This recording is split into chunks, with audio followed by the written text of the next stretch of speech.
அனைவருக்கும் வணக்கம். கதை போமா பகுதியில் இதுக்கு முன்னாடி வந்த கதைகளெல்லாம் கேட்டிருப்பீங்கன்னு நினைக்கிறேன். இன்றைக்கு நம்ம அமெரிக்க எழுத்தாளரான புகழ்பெற்ற ஓ ஹென்றி அவர்களின் கதையை இன்றைக்கு நம்ம பார்க்க போகிறோம்.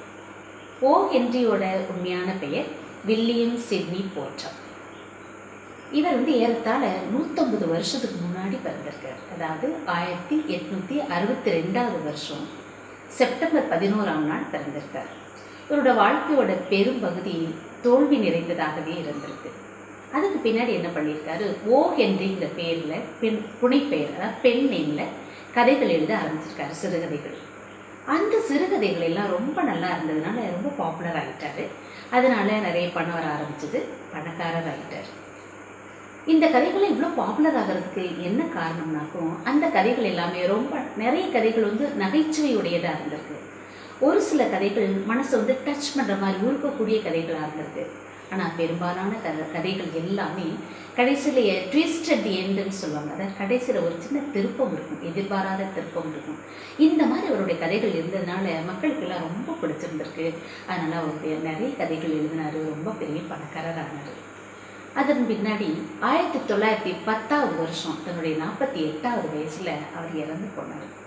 ஆனால் அவர் இறக்கும் பொழுது அவர்கிட்ட பணமே இல்லாமல் பாப்பராக இறந்தார், அதாவது வறுமையில் இறந்தார் அப்படின்னு சொல்லிட்டு அவருடைய வாழ்க்கை குறிப்பு சொல்கிறது.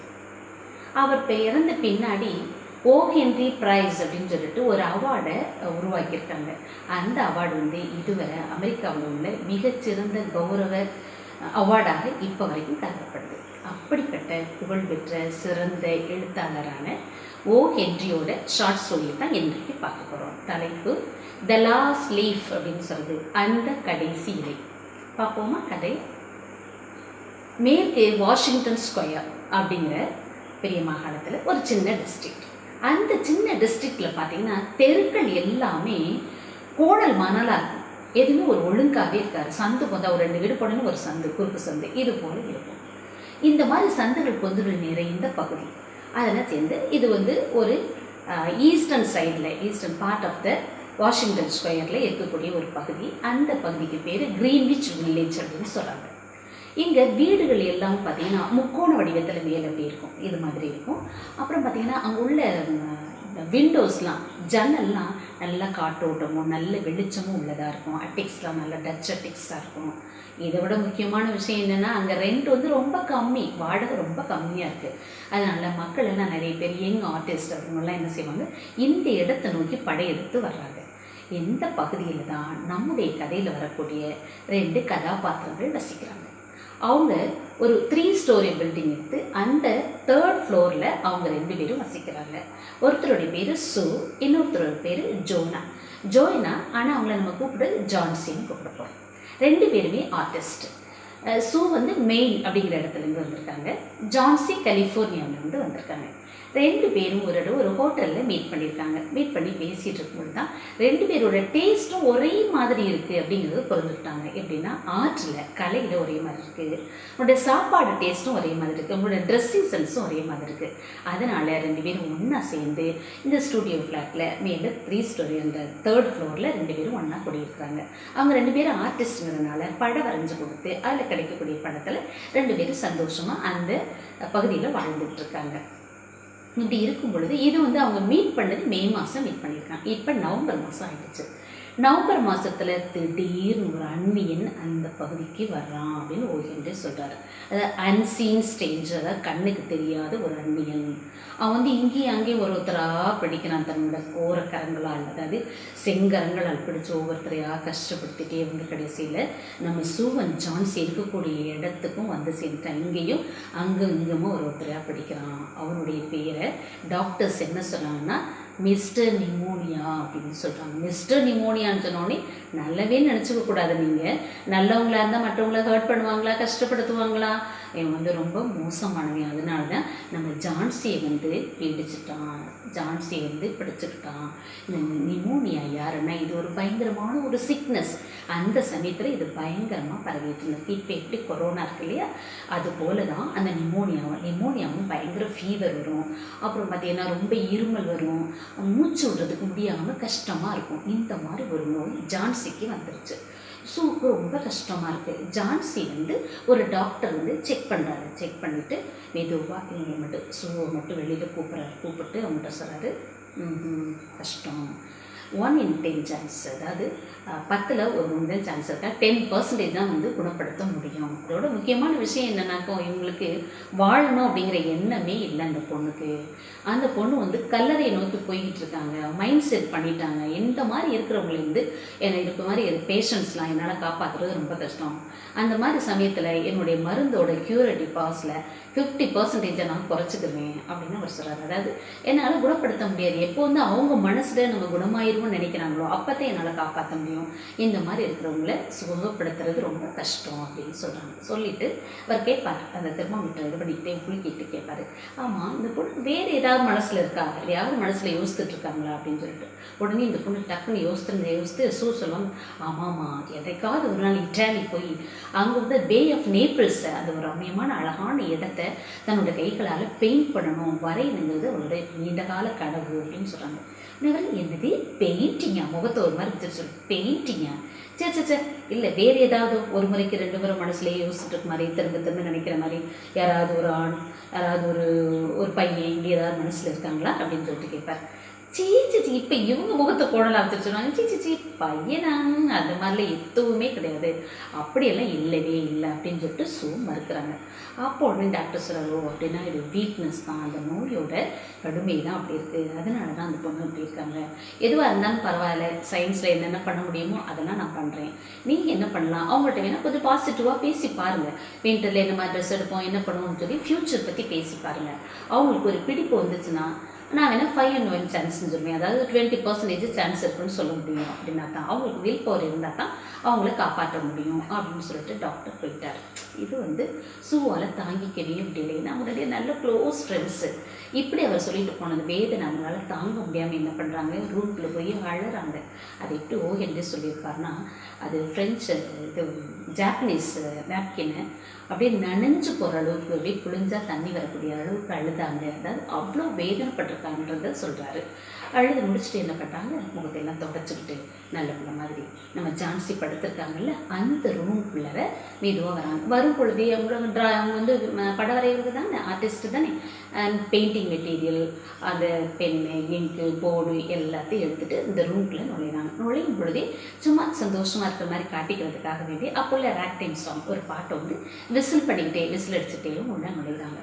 உள்ளே நுழைஞ்சாப்புன்னு பார்த்தா ஜான்சி வந்து சுவர் பக்கமாக திரும்பி அப்படியே அசையாம். அதை சொல்லியிருப்பார், ஃபாலன் ஸ்டாச்சுன்னு சொல்லிட்டு விழுந்த சிலை போல் அப்படியே வெளுத்து போய் வெள்ளையா அப்படியே அந்த பொண்ணு படுத்திருக்கான். அந்த சுவரை பார்த்துட்டு நல்லா தூங்கிட்டு இருக்கா ஜான்சி. இந்த செமித்தர்மாவை டிஸ்டர்ப் பண்ணக்கூடாது, பாட்டு பாடி அவளோட தூக்கத்தை கெடுத்துடக்கூடாதுன்னு சொல்லிட்டு என்ன பண்ணுறாங்க, வந்து அவங்களோட போர்டு எடுத்து படம் வரைய ஆரம்பிக்கிறாங்க. அவங்க என்ன படம் வரைகிறாங்கன்னா, அப்போ உள்ள மேகசினுக்கு இவங்க வந்து ஒரு ஓவியம் தீட்டுறாங்க.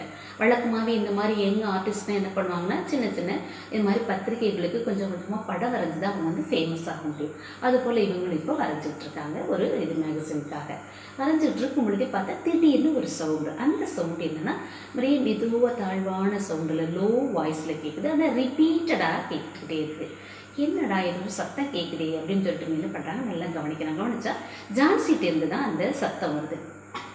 உடனே என்ன செய்கிறாங்க, மெதுவாக எழுந்து போய் ஜான்சி பக்கம் நிற்கிறாங்க. பார்த்தாக்கும் ஜான்சி அந்த ஜன்னலையும் விரிச்சு பார்த்துட்டு இருக்கு, கண்ணை அப்படியே அகலமாக திறந்து வச்சு அந்த ஜன்னலையும் பார்த்துட்டு இருக்கிறது தெரியுது.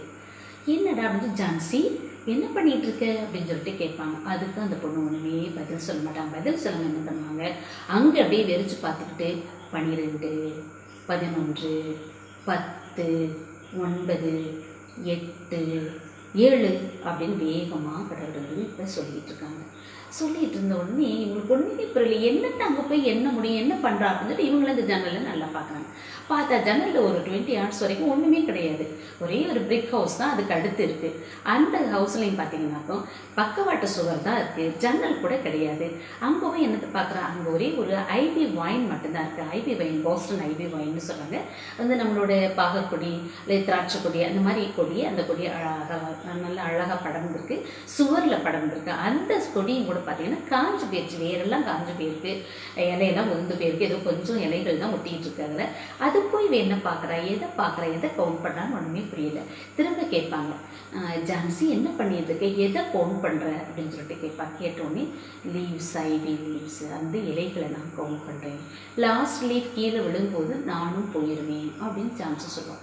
இவளுக்கு சூக்கு தூக்கி வாரி போட்டுரும். என்ன நீ பேசுகிற, லூசாமி என்னது இப்படி முட்டாள் மாதிரி நீ பேசிகிட்டு இருக்கே, அந்த இலைகள் விழுகிறதுக்கும் நீ சுகம்லாம் போய் ஏதாவது சாகிறதுக்கு என்ன சம்மந்தம் இருக்குது, உன்னோட நோய்க்கும் அதுக்கு என்ன சம்மந்தம், உனக்கு அந்த ஐவி வாயினை ரொம்ப பிடிக்குமே, அதை நீ ரொம்ப ரசிப்பே, அப்படிங்கிற நீ போய் இப்படியெல்லாம் பண்ணலாமா ஜான்சி, என்ன ஜான்சி இப்படி பண்ணுற, ஏன் இப்படி பண்ணுறேன்னு எனக்கு எல்லாம் தெரியும் இப்படின்னு சொல்லிட்டு உடனே டக்குன்னு அடுத்து என்ன செய்வா, இப்போ 6 அப்படிங்குவா. ஐயோ, முன்னாடி 100 இலைகளுக்கு மேலே 3 நாளைக்கு முன்னாடி இருந்தது, அப்போ எனக்கு என்றதுக்கு தலையெல்லாம் வலிச்சிச்சு, இப்போ ஈஸியாக இருக்குது. சரி, இப்போ இன்னும் 5 லீவ்ஸ் தான் இருக்குது, நான் 5 இலைகள் மட்டும்தான் அதில் இருக்குது, அதில் கடைசியில் விழும்போது நானும் இறந்து போயிடுவேன் திரும்பவும் சொல்லுவாள். திரும்பவும் சொன்னேன், உங்களுக்கு ரொம்ப வருத்தமாயிடும் சூக்கு, ப்ளீஸ் ஜான்சி தயவுசெய்து இப்படி பண்ணாது, எனக்கு ஒரு ப்ராமிஸ் பண்ணு, நீ அதை பார்க்க மாட்டேன்னு எனக்கு ப்ராமிஸ் பண்ணு, பேசாமல் அதை பார்க்காம அமைதியாக படுத்துரு, உனக்கு பாரு கொஞ்சம் ப்ராத் எடுத்துகிட்டு வரேன் நான், அதை நீ குடிச்சிட்டேன்னா கொஞ்சம் தெம்பாக இருக்கும், பேசாமல் நீ படுத்துருப்ப, பேசாமல் அசையாமல் படுத்துரு, நான் பாரு இந்த படத்தை உடனே வரைய வேண்டியது வரைஞ்சி நானும் காலையிலுக்குள்ளே முடிச்சு இப்போ எடிட்டர்கிட்ட போய் கொடுக்கணும், எடிட்டர்கிட்ட கொடுத்துட்டு என்னோடய செல்ல பிள்ளைக்கு இந்த 6 சைல்டுக்கு போட்டு வாங்கிட்டு வருவேன், எனக்கு நான் என்ன பண்ணிக்கிறேன், எனக்கு கொஞ்சம் பாக் சாப்ஸ்லாம் வாங்கிட்டு வந்திருப்பேன், நான் வாங்கிட்டு வந்து நம்ம 2 பேரும் சாப்பிட்டு நீ ஹெல்த்தியாக இருக்கலாம் அப்படின்னு சொன்னாங்க. உடனே எனக்கு ஒன்றுமே வாங்க வேண்டாம், எனக்கு வாயின் வேண்டாம், எதுவும் வேண்டாம், லாஸ்ட் லீஃப் விழுந்துடும், இன்னைக்கு விழுந்துடும், அது கீழே விழும்போது நானும் அந்த லீஃப் மாதிரி அப்படியே கீழே விழுந்துருவேன், எனக்கு அதை பார்த்து டயர்டாயிடுச்சு, அதை எண்ணிக்கிட்டே இருந்து அதே வெயிட் பண்ணி ரொம்ப டயர்டாக இருக்குது, அந்த லீவ்ஸ் எப்படி காஞ்சு போய் அப்படியே சருகாக கீழே போய்கிட்டே இருக்கும், அதே மாதிரி நானும் அப்படியே கீழே விழுந்து போயிடணும் போல எனக்கு தோணுது, எனக்கு எதுவுமே வேண்டாம், நான் அதை விழுகிறத நான் பார்க்கணும் அப்படின்னு சொல்கிறாங்க. உடனே இந்த பொண்ணு ரொம்ப வருத்தப்பட்டு என்ன சார் ப்ளீஸ் ஜான்சி எனக்கு ப்ராமிஸ் பண்ணதை பார்க்க மாட்டேன், அமைதியாக கண்ணை மூடி படுத்திருக்கேன்னு சொல்லு, நான் அதுக்குள்ளே இந்த படத்தை நான் வரைஞ்சிடுறேன், எனக்கு வேறு வழி இல்லை, ஜன்னல்லேருந்து வெளிச்சம் வரணும், அதுக்காகத்தான், இல்லைன்னா அந்த ஷேடை நான் இது திரைச்சேலையை மூடி விட்டுருவேன் நான் அப்படின்னு சொல்லுவாங்க. ஏன் நீ வேறு ரூமில் போய் வரைய வேண்டியதானே பக்கத்து ரூமில் அப்படின்னு ஜான்சி சொல்லுவாள். நான் இங்கெல்லாம் போக மாட்டேன், பக்கத்தில் தான் இருக்கணும், அது மட்டும் இல்லை நீ அந்த சில்லி லீவ்ஸை போய் கவுண்ட் பண்ணிட்டு இருக்குது எனக்கு பிடிக்கவே இல்லை, நான் இங்கே தான் இருப்பேன், ஆனால் நீ செய்யக்கூடாது, அதை நீ பார்க்கக்கூடாது, நாங்கள் படம் வரைகிறேன் அப்படின்னு சொல்லுவாங்க. நான் இப்போ வரையக்கூடிய படத்துக்கு ஒரு ஹெர்மிட் தேவைப்படுறாரு, முனிவர் தேவைப்படுறாரு, அந்த முனிவருக்கு நம்ம பெர்மான் சார் தான் கரெக்டாக இருப்பார், அவரை போய் நான் கூட்டிகிட்டு வர போகிறேன் மாடலுக்கு, நான் போன உடனே வந்துடுவேன், நீ அதுக்கிடையில் இதை விட்டு நீ அசையக்கூடாது, அப்படியே படுத்துக்கணும், எனக்கு ப்ராமிஸ் பண்ணு, அப்படியே இரு அப்படின்னு ஜான்சிட்ட சொல்கிறாங்க. சரி சீக்கிரம் முடிச்சுட்டு சொல்லு, நான் லாஸ்ட் வீக் விழுகிறத பார்க்கணும், ஏற்கனவே இருட்டாகிக்கிட்டே இருக்குது, அதுக்குள்ளே நான் பார்த்தாகணும் அப்படின்னு இந்த ஜான்சி சொல்லிட்டு கண்ணை மூடி படுத்திருக்காங்க. இப்போ என்ன பண்ணுறாங்க, அவரை பெர்மானை பார்க்க போகிறாங்க. இப்போ நம்ம பெர்மான் யாருன்னு பார்ப்போம். பெர்மான்கிற ஒரு 60 வயசுக்கு மேற்பட்டவர், 60 வயசுக்கு மேலாயிடுச்சு. அவர் ஒரு ஆர்டிஸ்ட், ஆனால் ஹி இஸ் ஃபெயிலியர் இன் ஆர்ட்னு சொல்லுவாங்க. ஏன்னா அவர் எதுவுமே இது வரைக்கும் உருப்படியான படங்களே வரையவே இல்லை. ஆனால் சொல்லிகிட்டே இருக்கார், 40 வருஷமாக நான் ஒரு பெரிய மாஸ்டர் பீஸ் நான் பண்ண போகிறேன், ஒரு பெரிய சிறந்த படைப்பை நான் உருவாக்க போகிறேன் அப்படின்னு சொல்லிட்டு இருக்காரு. அது என்னோட மாஸ்டர் பீஸாக இருக்கும் அப்படின்னு சொல்லிகிட்டே இருக்காரு, தவிர இது வரைக்கும் செய்யலை. ஆனால் அவருடைய சாப்பாட்டுக்கு என்ன பண்ணுறதுனாக்கும் கமர்ஷியல் அட்வர்டைஸ்மெண்ட்டு ஏதாவது கொஞ்சம் படம் வரைவார். அப்புறம் மீதி சமயங்களில் இந்த மாதிரி யங் ஆர்டிஸ்ட்டுக்கு என்ன பண்ணுவாருன்னா போஸ்ட் கொடுத்து மாடலாக இருந்து அவங்க ப்ரொஃபஷனல் அளவுக்கு பணம் தரலைனாலும் ஓரளவுக்கு தருவாங்க. அந்த பணத்தை வச்சு இவர் வாழ்க்கையை ஓட்டிகிட்டு இருக்காரு. கொஞ்சம் அதிகமாகவே குடிக்கக்கூடிய ஒரு ஜின் அதிகமாக குடிப்பார். ஆனால் அவருக்கு என்ன ஒரு ஸ்பெஷாலிட்டினா, இந்த 2 பொண்ணுங்க, அந்த அண்ட் ஜான்சி, இவங்க 2 மேலேயும் அவருக்கு அலாதி பிரியும். அதாவது இவங்களை முழுசும் காப்பாற்ற வேண்டிய தன்னுடைய பொறுப்பு, தன்னுடைய கடமை அப்படின்னு நினைப்பார். அவ்வளோ தூரம் இவங்ககிட்ட பாசமாக இருப்பார். அவருக்கு மைக்கேல் ஆஞ்சலோன்னு ஒரு பெரிய ஆர்டிஸ்ட் இருக்கார். அந்த ஆர்டிஸ்டோட படம் மோசஸ் ஒன்று வரைஞ்சிருப்பார். மோயிஸ்ன்னு பைபிளில் வரக்கூடிய ஒரு கேரக்டர். அந்த மோசஸோட படத்தில் பார்த்தீங்கன்னாக்கா தாடி நீளமாக இருக்கும், அப்படியே சுருண்டு வர மாதிரி ரொம்ப நீளமான தாடி. அதுபோல் தாடி மிஸ்டர் பெர்மானுக்கு உண்டு. இப்போ அந்த மாதிரி ஒரு ஹெர்மிட் தான், முனிவர் தான் இந்த சூக்கு தேவைப்படுறாங்க. அதனால தான் அவரை போய் கூட்டிகிட்டு உட்கார வச்சு படம் வரையலாம்னு கீழே கூப்பிடறதுக்கு போகிறாங்க. அவர் இந்த உங்களோட 3 ஸ்டோரி பில்டிங்கில் கீழே 1st ஃப்ளோரில் அவர் குடியிருக்காரு பெர்மான். அவரை கூப்பிட்ட போயிருக்காங்க. இப்போ அவருடைய ரூமுக்கு போயிட்டாங்க. ரூமுக்கு போனால் ரூம் இருண்டு போன மாதிரி அப்படியே இருட்டாக இருக்குது. அவங்க பார்த்தா ஒரே ஸ்மெல்லாக இருக்குது. அந்த ஜூனிபர் பெரிஸ் அதில் தான் அந்த ட்ரிங்க்ஸு செய்கிறாங்க. அந்த ஸ்மெல்லாக இருக்கா, நிறைய குடிச்சிருக்காருன்னு தெரியுது. அவர்கிட்ட போய் இவங்க இந்த ஜான்சியோட ஃபேன்ஸுன்னு அவங்களோட கற்பனையை பற்றி அவள் இப்படியெல்லாம் கற்பனை பண்ணிகிட்டு இருக்கா. கடைசியில் விழும்போது தானும் போயிருவேன்னு சொல்கிறா. எனக்கு ரொம்ப பயமாக இருக்குது, ஏற்கனவே ரொம்ப வீக்காக ஃப்ரெஜைலாக இருக்கா, அதனால அந்த இலை மாதிரி அவளும் போயிடுவாளோன்னு எனக்கு பயமாக இருக்குது அப்படின்னு சொல்லிட்டு இந்த சூ வந்து அழவாங்க. உடனே அவர் கோபம் அதில் கடுப்பாயிடுறாரு. என்ன முட்டாள்தனமாக இருக்குது, இன்னும் லூஸ் மாதிரி பேசுகிறார், அதுக்கும் இதுக்கு என்ன சம்மந்தம், ஐவி லீவ்ஸுக்கும் இவரோட சிக்னஸ்க்கு என்னமா சம்மந்தம் இருக்கா, ஏன் இந்த மாதிரி சில்லி தாட்ஸ்லாம் வந்து அவங்களோட மூளைக்குள்ள போகிற மாதிரி நீ பண்ண, ஏன் அப்படிலாம் நீ பண்ணியிருந்த, எப்படி நீ இதை அலோவ் பண்ண, போப்போ நான் உனக்குலாம் வந்து போஸ்ட் கொடுக்க வரவே மாட்டேன், அதெல்லாம் வர முடியாது, போ இந்த மாதிரி பண்ணு, இந்த பிள்ளை இப்படி போய் விடலாமா, அந்த பிள்ளை அப்படிலாம் விடவே கூடாது, இந்த மாதிரி யோசிக்க வைக்கிறது ரொம்ப தப்பு அப்படின்னு ஒரு பாட்டை அஜாமச்சான்னு திட்டுவார். திட்டினோடனே இந்த பொண்ணு என்ன சொல்லும், என்ன செய்யுது, அதோட வீக்னஸ் அதிகமாகிடுச்சு, அதாவது இந்த நோயால் நிமோனியாவால் ரொம்ப வீக் ஆகிட்டா, அதால் ஒன்றுமே முடியலை, அதனால தான் வந்து இப்படியெல்லாம் யோசிச்சுட்டு இருக்கான்னு நினைக்கிறேன். இப்போது நீங்கள் எனக்கு மாடலுக்கு இது போஸ்ட் கொடுக்கறதுக்கு தருவீங்க, மாடலாக இருப்பீங்கன்னு நான் எதிர்பார்த்தேன், நீங்கள் மாட்டேன்னு சொல்கிறீங்க, போங்க, நீங்கள் நான் பேசுகிறது தான், நீங்கள் இனிமேல் ரொம்ப அக்கறையாக இருக்கேன், அன்பாக வெறும் பேச்சு மட்டும்தான், வேறு ஒன்றுமே கிடையாது, போங்க வராட்டி நீங்கள் போங்க நான் போகிறேன் அப்படின்னு இந்த பொண்ணு வருத்தமாக கிளம்புனே. பெரிய மனுஷி மாதிரி பொம்பளை மாதிரி பேசாத, நான் என்ன மாட்டேன் என்ன சொல்லி, நான் தான் அரை மணி நேரமாக வரேன்னு சொல்லலான்னு நீ எங்கேயும் என்னை பேச விட்ட, இரு நான் வர்றேன், நான் வர்றேன், ஆனால் அந்த பாப்பா ஜான்சியை மட்டும் இப்படி விடக்கூடாது, இவ்வளோ நல்ல பொண்ணு, அந்த பொண்ணை போய் இப்படி போய் நம்ம விடலாமா, அதுக்கு ஏதாவது நம்ம பண்ணியே ஆகணும் பார், என்றைக்காவது ஒரு நாள் நான் ஒரு பெரிய மாஸ்டர் பீஸ் வரைய போகிறேன், நான் வரைஞ்சு முடிச்சேன்னா வேறு ஏதாவது நியூயார்க் பக்கம் அங்கே போய் நம்மெல்லாம் போய் நல்லா சந்தோஷமாக இருக்கும் அப்படின்னு சொல்லிட்டு நான் கூடவே வர்றேன் அப்படின்னு இவர் கூட வந்துடுவார். மேலே போவாங்க, போனோடனே ஜான்சி இருக்கிற ரூம் போவாங்க, போய் இந்த ஷேடை எடுத்து விட்டுருவாங்க, ஜன்னலை மூடிட்டு, அது அந்த பொண்ணு நல்லா தூங்கிட்டு இருப்பாள். சரி நான் அமைதியாக 2 பேரும் பக்கத்து ரூம் போவாங்க, பக்கத்து ரூம் போய் அந்த ஜன்னலை திறந்து பார்ப்பாங்க. இப்போ அவர்கிட்ட அந்த பொண்ணு காட்டும் பொழுது 2 பேரும் பார்த்துட்டு ஒருத்தர் பார்த்துக்கிறாங்க, எதுவுமே பேசவே இல்லை. இப்போ அவர் வந்து போஸ் கொடுத்து உட்கார்றாரு. அவர் என்ன ஒரு பாறை மேலே உட்கார்ற மாதிரி அந்த படம் வரணும், அதனால் வீட்டில் உள்ள ஒரு கெட்டில் எடுத்து தலைகளை கவிழ்த்து போட்ட மாதிரி பெருசாக இருக்கும் கெட்டில்ங்கிறது, அதை கவிழ்த்து போட்டு அதில் அவர் உட்கார வச்சு ப்ளூ ஷர்ட் போட்டுக்காரு, அதில் உட்கார வச்சு அந்த பொண்ணு படம் வரைகிறார். படம் வரைஞ்சி முடிச்சுட்டு அப்படியே பார்த்தா பயங்கர மழை கொட்டுது, பயங்கரமான பேய் காற்று வீசுது, அது மட்டும் இல்லை ஸ்னோவும் சேர்ந்து அப்படியே கொட்டிட்டு இருக்கு, பயங்கரமான மழையாக இருக்குது. இந்த பொண்ணு படம்லாம் வரைஞ்சி முடிச்சுட்டு கடைசியாக ஒரு 1 மணி நேரம் தான் தூங்கிட்டு டக்குன்னு காலையில் விழிச்சு பார்த்தா ஜான்சி அப்படியே வெறிச்சு அந்த பக்கம் வந்து இதை பார்த்துட்டே இருக்கா. உடனே முழிச்ச உடனே எனக்கு முதல்ல அந்த திரையை விலக்கி விடு, நான் அந்த லீவ்ஸை பார்க்கணும் அப்படின்னு சொல்லுவாள். ஐயோ ஏன் ஜான்சி இப்படி பண்ணுற, வேண்டாம் ஜான்சி, பேசாமல் படுத்துரு ஜான்சி அப்படின்னு சொல்லுவாங்க.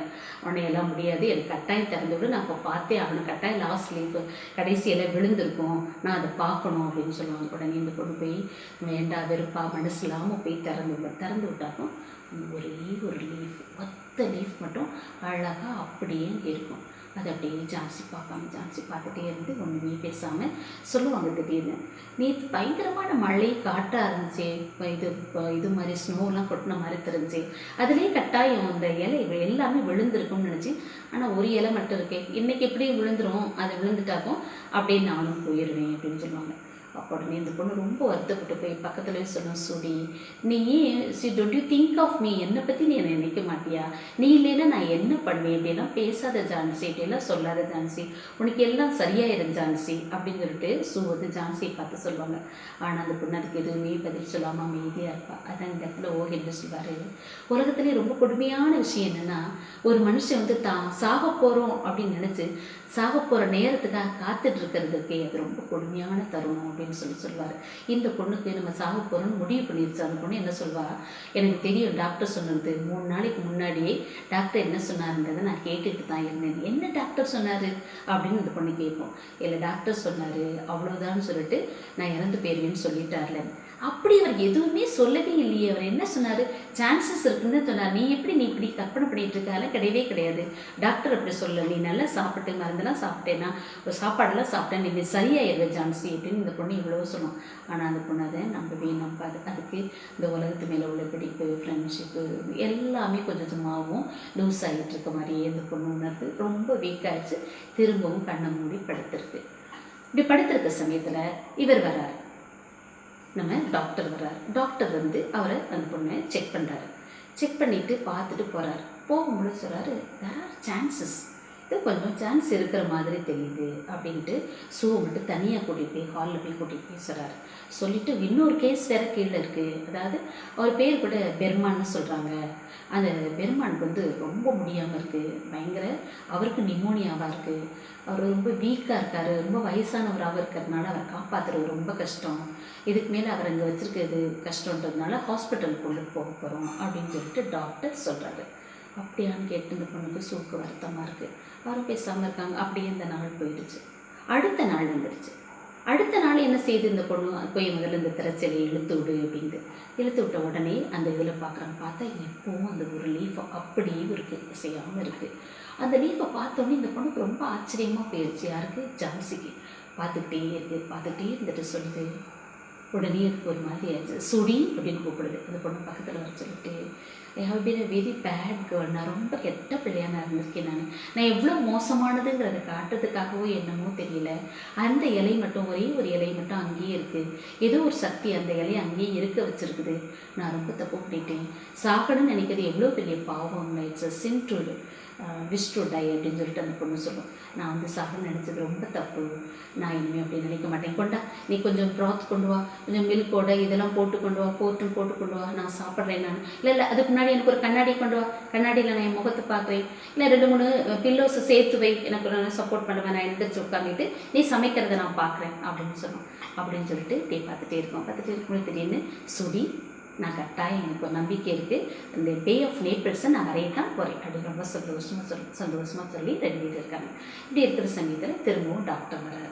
டாக்டர் வந்துட்டு திரும்ப செக் பண்ணுறாரு. செக் பண்ணிவிட்டு வான்ட்டு இப்போ வந்து சூடியை கூட்டிகிட்டு போய் சொல்கிறாரு. பரவாயில்லையே, நீங்கள் ஜெயிச்சிட்டிங்களே, நீங்கள் ரொம்ப நல்லா நர்ஸ் பண்ணி நல்லா கவனித்து அப்படியோட பார்த்து அந்த பொண்ணை கவனிச்சிட்டதுனால அவங்க நல்லா சரியாயிட்டாங்க, இனிமேல் she is out of danger, இனிமேல் ஒன்றும் பிரச்சனை இல்லை, இன்னும் கொஞ்சம் நல்லா சாப்பாடு கொடுத்து எல்லாம் கவனிச்சிங்கனாக்கும் அவங்க சீக்கிரத்தில் சரியாயிடுவாங்க அப்படின்னு சொல்லிட்டு டாக்டர் போயிடுவார். போனோடனே இப்போ சூக்கு ரொம்ப சந்தோஷமாக இருக்கும். அப்படியே அவங்க பொண்ணு என்ன செய்வார், ப்ளூ ஒரு இது வந்து ஸ்கார்ஃபை நீட் பண்ணிட்டு, அதாவது பின்னல் வேலை செஞ்சுட்டு உட்காந்துட்டு இருக்கும் பொழுதே திடீர்னு அங்கே இந்த பொண்ணை பார்ப்பாங்க. ஜான்சி கொஞ்சம் தெம்பாக இருக்கிறது தெரியும். பார்த்துட்டு திடீர்னு மதியானம் ஓடி வரும் பக்கத்தில், ஜான்சி பக்கத்தில் வந்து அது கழுத்து மேலே கையை போட்டுட்டு ஒயிட் மவுஸ்னால் ரொம்ப கொஞ்சம், அதாவது ஃப்ரெண்டுக்கிட்ட ரொம்ப ஜாலியாக ரொம்ப பாசமாக பேசும்பொழுது அப்படி கூப்பிட்றது வழக்கம். ஒயிட் மவுஸ், உங்களுக்கு ஒரு விஷயம் தெரியுமா, நம்ம மிஸ்டர் பெருமானி இறந்து போயிட்டார் அப்படின்னு அவங்க சோகமாக பார்ப்பாங்க. இப்போ சொல்லுவாங்க, 2 நாள் தான் அவருக்கு வந்து நிமோனியா ஃபீவர் இருந்திருக்கு, நிமோனியாவால் தான் அவர் இறந்துருக்காரு. 2 நாளைக்கு முன்னாடி லேட் நைட்டு, அதாவது காலையில் பார்க்கும்பொழுது ஜானிட்டர்னா வாட்ச்மேன் பார்க்கும் பொழுது அவரோட ட்ரெஸ்ஸு ஷூஸு எல்லாம் ஃபுல்லாக நனைஞ்சு அப்படியே ஐசி கோல்டாக அப்படியே நனைஞ்சு ரொம்ப பெயினோட மூச்சு விட முடியாமல் அங்கே படுத்து ஃபெயிண்ட் ஆகி கிடந்திருக்காரு. அவர் பக்கத்தில் பார்த்தீங்கன்னா ஒரு லேண்டர்னா லாந்தர் விளக்கு, இது வந்து நம்ம ஓஹென்றி 1910 வருஷமே இறந்து போயிட்டார். அப்போ இது எப்போ எழுதப்பட்டதுன்னு பார்த்துக்கோங்க. ஒரு விளக்கு மட்டும் எரிஞ்சிட்டு இருந்திருக்கு. பக்கத்துலேயே நிறைய ப்ரஷஸ்லாம் சிதறி கிடந்திருக்கு. வர்ணம் தீட்டக்கூடிய அந்த தட்டில் பார்த்திங்கன்னா பச்சை மஞ்சள் வர்ணம் வந்து ரெண்டும் மிக்ஸ் ஆனது இருக்குது. ஒரு ஏணியை இழுத்து கொண்டு வந்து அந்த இடம் மாறி இருக்குது. இப்படி அந்த இடத்துல படுத்திருக்காரு. அந்த சமயத்தில் அப்படி கொற்ற பனியிலையும் மழையிலையும் காற்றுலையும் அவர் எங்கே தான் போனார்னு யாருக்குமே தெரியலை. அவர் இப்படி இன்னைக்கு இறந்து போயிட்டாரு அப்படின்னு சொல்கிறாங்க. சொல்லிட்டு ஜான்சி, அந்த லீஃபை பற்றியா, அந்த ஒரே ஒரு லீஃப் பார்த்தியா, இவ்வளோ பெரிய மழையிலையும் இப்போ காற்று வீசுது, இந்த காற்றுலையும் அசையாமல் இருக்குது பாரு அப்படின்னு. உடனே பார்த்தா அந்த பொண்ணு நல்லா ஒத்து பார்க்கும்பொழுதுனா அந்த ஸ்டெம் மட்டும், அந்த தண்டு அந்த இடத்துல பச்சையாக இருக்குது, அந்த ஓரத்தில் லைட்டாக எல்லோ கலரில் இருக்குது. அப்படியே தத்ரூபமாக இந்த பொண்ணு ஒரு ஆர்டிஸ்ட்டு இதுவே நம்பக்கூடிய அளவில் அது வந்து அந்த இடத்துல வரைஞ்சி வச்சது பெர்மான். திஸ் இஸ் பெர்மான்ஸ் மாஸ்டர் பீஸ் அப்படின்னு சொல்லுவாங்க. இதுதான் அவருடைய சிறந்த படைப்பு அப்படின்னு சொல்லிட்டு இதோட அந்த கதை பிடிச்சி போயிடுது. இது எனக்கு 3 விஷயங்கள் எனக்கு பிடிச்சது. என்னென்னா, ஒன்று நட்பை பற்றி. இந்த 2 பேருமே வெவ்வேறு இடங்கள்லேருந்து வந்தவங்க, ஆனால் 2 பேரும் ஒருத்தர் எவ்வளோ நேசிக்கிறாங்க. இந்த ஷூ வந்து எவ்வளோ பாசமாக இந்த பொண்ணை பார்த்துக்குது. அப்போ நட்புக்கு எந்த அளவுக்கு முக்கியத்துவம் கொடுத்துருக்காங்கன்றது. இன்னொன்று பார்த்திங்கன்னா, பெர்மானோட அந்த அன்பு தியாகம், தன்னோட உயிரை கொடுத்து இந்த பொண்ணை காப்பாற்றணும்னு அந்த ஒரு மனுஷன் செஞ்ச அந்த தியாகத்தை மறக்கவே முடியாது. அடுத்து பார்த்திங்கன்னாக்கோ பாசிட்டிவ் தாட்ஸ். இந்த பொண்ணு வந்து நம்ம செத்து போயிடுவோம் அப்படின்னு நினச்சப்போ அவருடைய ஹெல்த் வந்து ரொம்ப மோசமாகிட்டே போச்சு. ஆனால் எப்போ வந்து ஒரு ஹோப்போட நம்பிக்கையோட நம்ம வந்து பிழைச்சிக்கிடுவோம், நம்ம சுகமாயிடுவோம் அப்படின்னு நினச்சதோ அப்போவே அந்த பொண்ணு ஹெல்த்து சரியாயிடுச்சு. இதை எப்போவுமே மனசுக்கும் உடம்புக்கும் ரொம்ப தொடர்பு உண்டு. அதுதான் நம்ம பெரியவங்க சொல்லுவாங்க, எண்ணம் போல் வாழ்வு அப்படின்னு சொல்லுவாங்க. எப்போவுமே நம்ம எண்ணம் வந்து சிறப்பானதாக இருந்துச்சுன்னா வாழ்க்கை சிறப்பானதாக இருக்கும். அதனால் எண்ணத்தை அழகாக்குவோம், வாழ்க்கை அழகாகும். இந்த கதை உங்களுக்கு பிடிச்சிருக்கும்னு நினைக்கிறேன்னா மீண்டும் அடுத்த கதையில் சந்திப்போம். நன்றி, வணக்கம். சுவாசிப்போம், வாசிப்பேன்.